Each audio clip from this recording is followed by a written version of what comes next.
What is going on, y'all? Robert Sykes, KetoSavage.com, coming at you with the prep update vlog series for week 7 of this 2023 competition prep. So things are moving right along. I kind of want to dive into my training with this video, but before we dive into training, let's touch a little bit on the macro changes, weight composition changes, etc., etc. So looking at the spreadsheet here, this is again week 7. So my weight has been a little volatile with that back injury I had, but I've pretty much totally recovered from that, and I hit a new low this at the end of this week on Sunday of 173.4. So it's a new low for me thus far in this prep, and that is pretty much on par with where my goal weight needs to be if it was to be a linear process. However, I'm going to change something here. I'm going to change it live, real time for y'all so you can see what's going on here. So here's where my trend line is, if you can see this. And this is all based off of, this goal weight is a little bit arbitrary because I know my body composition. I know at what rate it loses. I know what I can realistically get down to for to peak at. And this is all based off of a weight goal of 150. I don't realistically think I need to get to 150 to be competitive. I've never competed at 150. My very first competition, I was 153, I believe. I was freaking peeled at 160. So I don't think I need to get down to 150. I think realistically, I'm probably going to be shooting more for 155. So I'm going to update that here. Now, if I get to 155 and I need to cut a little bit more, I can certainly do so.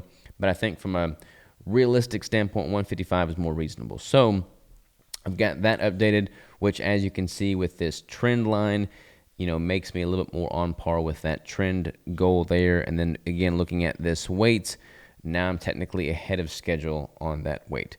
So again, I'm not really overly concerned about where my actual weight is versus what my goal weight is, because that's a little bit arbitrary, because it's not going to be a linear process, but I do want to make sure that I'm moving in the right direction all the way through. So for week 7, my macros were 205 grams of fat, 160 grams of protein, 15 grams of total carbs with a fat ratio of 72.5%.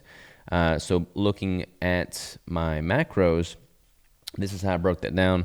I've got 2 tablespoons of heavy cream in the morning in my tea. I swapped out the chocolate peanut butter cup brick for the Bell's brownie batter brick. I've been really just wanting to get that Bell's brownie batter brick in, so that is what I've been having here lately for that.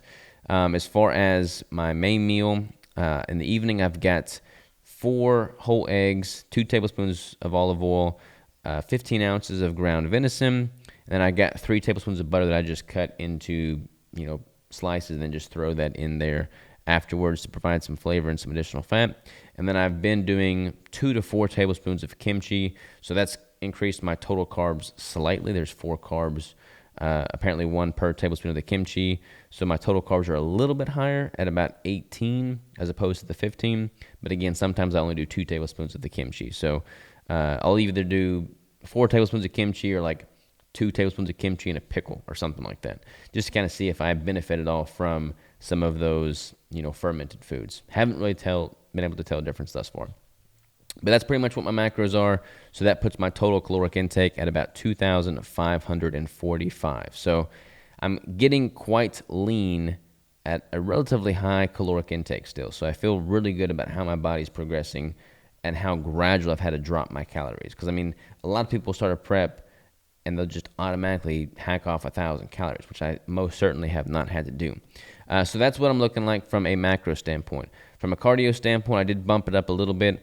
I told y'all last week I accidentally did the 18 minutes when I had planned on doing 14 minutes, and I can't really bring it in myself to go backwards, so I went ahead and said, screw it, let's bump it up to 20 minutes. So I did 20 minutes at level 12 on the Stairmaster this week.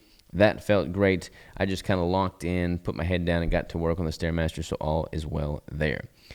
From a compositional standpoint, I did do caliper test this week, and the caliper test put me at 7.31%. The last time I did calipers, it was at 8.26, so certainly trending down there. The 7.31 is much lower than I think is accurate. If I had to put money on it, I would say I'm probably around 11% body fat right now.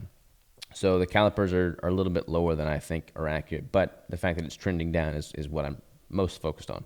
I also took updated measurements, and I'll read those off to you here. So measurements for this week, week 7, neck 16 inches, shoulders 47 and a quarter, chest 41 and a half, bicep unflexed 14 and a half, flexed 16, belly button 32 and 3/4, hips 38, thigh 24 and a quarter, calves 15 and a half. So those are the measurements for week 7. All right, let's dive into training, because a lot of people of y'all have been asking in the comments, what am I doing with my training? How am I structuring that?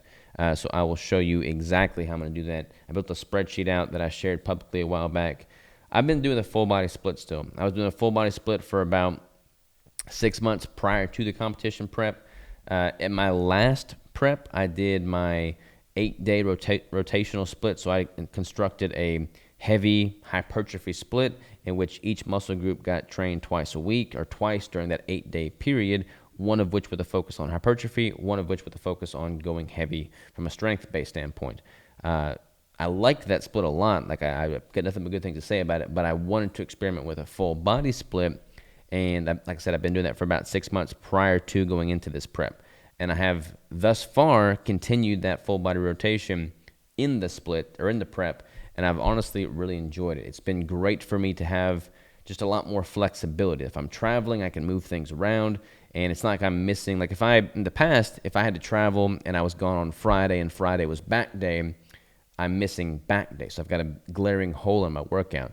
With a full body split, I'm not really having to miss an entire muscle group. I just move things around. Everything's getting trained every single time I train, so there's not really any glaring weak points or holes in my workout. Plus, from a psychological standpoint, this is probably the main reason I've kept it up thus far, is that as calories get lower and I really start to dread working out, which at some point will likely come, it's much easier for me to wrap my head around going in and knocking out one exercise per muscle group than going in and mentally psyching myself up to do 6 exercises of legs. Like when you're super depleted and you're in the tail end of a cut, that weighs heavily on your soul. So not having to really do that, being able to just get through 4, 5, 6 sets for a given exercise and then move on to something totally different gives me a lot of psychological benefits as I get deeper and deeper into prep. Hasn't been an issue yet because I still feel great, still have energy, still enjoy the workouts, but I'm looking forward to having that as an option as I get deeper into prep. So on that note, let's look at what my full body split looks like. This is super colorful. My apologies there. Hopefully it didn't hurt your eyes, but this is just kind of like a color coordinated breakdown of what this looks like. And none of this is set in stone. Like if I want to throw a totally different exercise in there, if I'm using a different gym, I'll use whatever they have available. But this is something that you can kind of see. So I've got, my exercise library here on the left. I've got the legs muscle group and then a variety of different exercises that work within that muscle group. I've got chest, same thing. Back, same thing. Shoulders, same thing. Arms, calves, and abdominals. And what I do is I typically train 5 days a week. I have literally not missed a workout since prep started. I've hit my 5 days a week, sometimes 6, every single week since prep has started, which has been good. And what I'll do is I'll just simply pick one exercise from each of these libraries, that is associated with that muscle group, and then train that day. So barbell squat, for instance, that's obviously going to primarily target the quads more so than the hamstrings. So the next day I'll try and throw in something that's hamstring specific, like hamstring curl or a lunge or something like that. And I literally just go in the line and I pick at least one exercise for each muscle group, and I'm sure to train that day. Typically, I'm targeting about 4 sets per exercise, and I'm operating at a 15, 12, 10, 8 rep scheme, or I am doing 12, 12, 12, or if I'm going really heavy, I'll do a little bit fewer repetitions at a heavier weight, but I'm usually operating between 8 and 15 reps on most sets. Some exercises like deadlifts, for instance, I'll do a pyramid scheme in which I am pyramiding up in weight. I'll start with 135, throw a 25 on each side, and then I'll do that. Then I'll take the 25 off, throw an additional plate on each side, and I pyramid up until I can no longer get that rep goal with quality form. So I typically wind up doing 1, 2, 3, 4, 5, 6, 7, 8 or 9 sets for deadlift. So much more than that 4-set scheme, but I'm only doing that primarily on my compound movements like bench, squat, deadlift, overhead press. Everything else typically falls within that 4-set, sometimes 5-set, 8 to 12, 15 rep range. So that's pretty much what this looks like. I will include a link of this open access full body split in the show notes of this video. So if you want to follow this and do something similar yourself, by all means, feel free. Give it a shot. I used to, talk down about full body splits, but having done it now for 6-8 months, I've really enjoyed it, and I have no plans to not to continue to do this throughout at least the entirety of this competition prep. So feeling pretty good thus far with the training. And that pretty much, let's see, what else do I want to cover? I am going to get updated blood work here soon, so I want to try and get updated labs every 2 months. So I'm trying to get a schedule for getting my blood drawn to do that. So whenever I get that drawn, I will certainly keep you all updated on what those are doing to my numbers. I'm curious to see what my total testosterone and free testosterone have changed, if they've changed at all, and obviously curious what my lipids are doing, and just everything in totality as it pertains to the prep itself.